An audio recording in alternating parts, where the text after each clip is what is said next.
کہا چاچا یزید کا لشکر تو بڑا ہی بزدل ہے، اگر چند قطرے پانی میرے حلق سے گزرے تو میں سارے کاٹ کے لے آؤں گا آپ کے پاس، چند قطرے۔ لیکن تھوڑی دیر گزری، عمر بن سعد کہنے لگا اکیلے اکیلے جاؤ گے تو علی کا پوتا ہے، یہ سب کو مار دے گا، کٹھے جاؤ۔ چاروں جانب سے تیر برسے، ایک تیر لگا آ کے گردن کے پیچھے، بس جناب سیدنا قاسم بن حسن گھوڑے سے نیچے گرے۔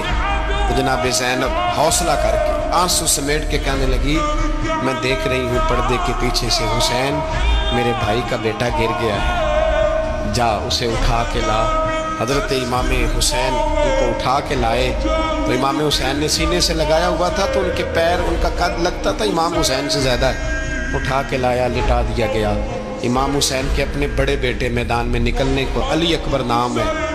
جب جن لوگوں نے حضور کو نہیں دیکھا تھا وہ جب کہتے نا ہم نے نبی پاک کا دیدار نہیں کیا تو بتاؤ کس طرح کے تھے، تو بتایا جاتا تھا کہ جناب علی اکبر کا دیدار کرو، ہم شبیہ مصطفیٰ۔